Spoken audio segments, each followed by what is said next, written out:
Iran mendekati pintu neraka ketika mengambil alih sebuah kapal di dekat Fujairah dan mendorong kapal itu menuju perairan Iran.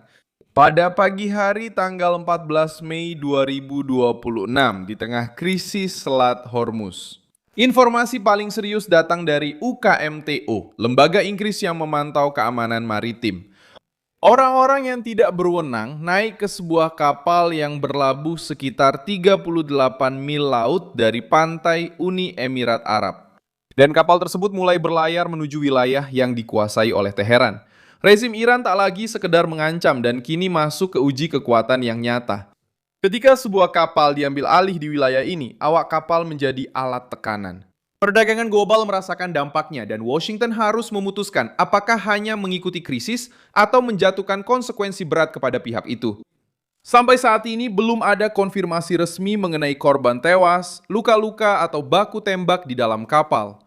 Belum ada juga konfirmasi publik mengenai jumlah pasti awak kapal yang berada di dalamnya. Namun risikonya justru ada di situ. Sementara Iran menarik kapal itu lebih dekat ke perairannya, setiap orang di dalam kapal bisa digunakan sebagai tameng politik. Saya akan segera memberitahu Anda semua itu, tapi sekarang Anda pasti ingin berlangganan saluran ini agar tetap mendapatkan informasi terbaru dan informasi secara langsung dengan kualitas jurnalistik terbaik yang pernah ada. Dengan standar kredibilitas Milson Alves. Financial Times mengidentifikasi kapal tersebut sebagai Rui Chuan, berbendera Honduras, dan melaporkan bahwa kapal itu berfungsi sebagai semacam gudang senjata terapung. Hal ini membuat insiden tersebut menjadi semakin sensitif karena Teheran bisa saja mencoba mengubah penangkapan ini menjadi propaganda militer. Yang terjadi sebenarnya adalah pelayaran normal di tengah krisis, dengan kapal-kapal yang berhenti, ditahan, atau diawasi. Karena adanya perselisihan antara Iran, Amerika Serikat, dan sekutu-sekutunya di Teluk. Dalam situasi seperti inilah, sekelompok pria bersenjata mengambil alih kendali kapal tersebut. Cara aksinya mengikuti pola Garda Revolusi Islam, naik ke kapal dengan cepat, mengendalikan awak kapal, mengubah rute dan memindahkan kapal ke perairan Iran sebelum ada respon dari luar yang bisa bertindak dengan aman. Iran mencoba menampilkan tindakan seperti ini sebagai pemeriksaan maritim, tetapi di dunia nyata, hal itu terdengar seperti penculikan oleh negara. Karena rezim yang terpojok menggunakan kapal sipil untuk mengirim pesan militer. Provokasi itu tidak datang sendirian. 2 hari sebelumnya, Kuwait menuduh Iran mengirim tim bersenjata dari Garda Revolusi untuk mencoba menyusup ke Pulau Bubian di utara Teluk, dekat Irak dan Iran sendiri. Menurut tuduhan dari Kuwait, 6 anggota yang terkait dengan pasukan Iran terlibat dalam operasi tersebut. 4 ditangkap, 2 melarikan diri, dan 1 tentara Kuwait terluka. Teheran membantahnya dan mengatakan bahwa para pria itu berada di perairan Kuwait karena kesalahan navigasi. Tetapi penjelasan itu terasa terlalu lemah mengingat situasinya saat ini. Pertama, terjadi infiltrasi di Kuwait. Sekarang, sebuah kapal diambil alih di dekat Uni Emirat Arab. Polanya adalah eskalasi, bukan kecelakaan. Pada saat yang sama, Iran mencoba mengintimidasi dari bawah laut.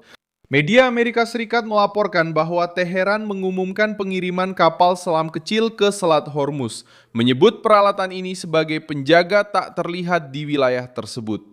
Namun, para ahli yang diwawancarai oleh Fox News menunjukkan kelemahan dari sandiwara ini. Kapal selam tersebut memiliki keterbatasan dalam jangkauan, daya tahan dan kekuatan tembak serta rentan terhadap deteksi.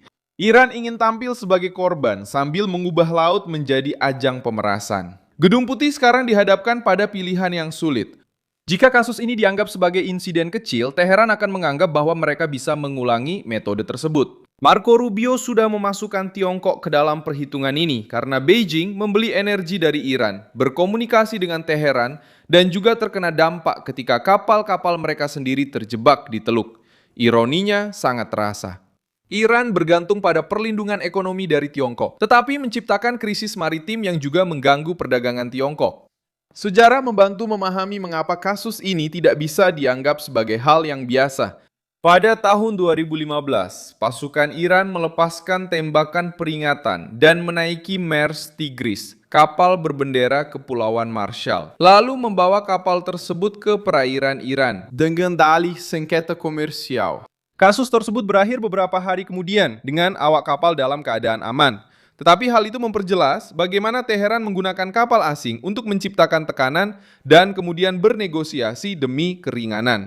Pada tahun 2019, Garda Revolusi mengambil alih kapal tanker Inggris Stena Impero di Selat Hormuz setelah London terlibat dalam penahanan kapal Iran di Gibraltar. Inggris menyebut tindakan tersebut sebagai aksi permusuhan, dan insiden itu menjadi simbol dari taktik yang berulang. Ketika Iran merasa terpojok, mereka mencari target maritim untuk mengubah kelemahan menjadi pertunjukan kekuatan. Contoh dari negara lain menunjukkan bahwa kebebasan navigasi bukanlah detail diplomatik, melainkan garis merah kedaulatan. Ketika Inggris bertindak di Gibraltar terhadap Grace pada tahun 2019, mereka menggunakan pasukan khusus untuk mencegah minyak sampai ke Suriah yang melanggar sanksi Eropa. Ketika kapal-kapal dagang terancam di Laut Merah oleh serangan Houthis, respons internasional dilakukan melalui pengawalan, patroli, dan tekanan militer untuk mencegah milisi menyandra jalur pelayaran. Logika yang sama berlaku untuk Hormuz sekarang. Jika pihak bersenjata memutuskan siapa yang lewat, siapa yang berhenti, dan siapa yang menjadi sandera. Perdagangan global pun akhirnya tunduk pada kekuatan pihak yang paling agresif. Itulah sebabnya Amerika Serikat dan sekutunya harus menganggap penangkapan ini sebagai peringatan perang politik, bukan sekadar insiden laut biasa. Sekarang langkah selanjutnya tergantung di mana kapal itu akan berhenti, siapa saja yang ada di dalamnya, dan seberapa besar harga yang harus dibayar Teheran. Jika kapal itu berlabuh di pelabuhan Iran, krisis ini akan memasuki fase yang lebih berbahaya lagi, karena awak kapal bisa berada di bawah kendali langsung rezim tersebut. Jika ada konfirmasi adanya sandera, tekanan untuk memberikan respon akan meningkat dengan cepat. Jika Iran mencoba menggunakan kapal itu sebagai alat tukar untuk mendapatkan konsesi, Trump akan menghadapi jenis krisis yang membedakan antara retorika dan kekuatan nyata. Rezim Iran bertaruh bahwa mereka bisa naik satu tingkat lagi tanpa harus membayar harganya. Namun dengan mengusik kapal, awak, dan jalur pelayaran internasional sekaligus, Teheran justru mempertaruhkan leher politiknya sendiri. Ketika rezim teroris mencoba menggunakan sandera Amerika sebagai alat tekanan, Trump tidak memperlakukan kasus ini sebagai drama diplomatik tanpa akhir. Dia menunjukkan ancaman itu secara terbuka, meningkatkan biaya bagi musuh.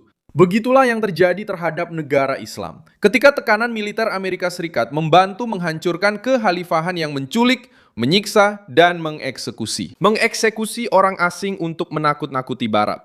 Begitu juga ketika Trump memerintahkan untuk mengeliminasi Qasem Soleimani, komandan Iran yang dituduh oleh Washington, mengorganisir serangan terhadap orang Amerika dan mendukung milisi yang bertindak sebagai sayap teroris rezim. Logikanya sekarang sama. Jika Iran berpikir bisa menyita kapal, menahan awak, dan menjadikan calon sandera sebagai tameng politik, mereka mengulangi kesalahan rezim yang menyamakan negosiasi dengan kelemahan. Trump biasanya merespons tepat di titik yang paling ditakuti rezim-rezim ini, pada uang, pangkalan, para komandan, pelabuhan, jalur, dan mesin yang menopang pemerasan. Saya Milson Alves, seorang internasionalis, dan tujuan saya adalah memberi Anda informasi yang benar setiap hari. Tautan berita ada di deskripsi video. Beri like pada video ini, subscribe ke channel, dan di akhir, lihat komentar agar Anda semakin terlibat dengan komunitas Milson Alves.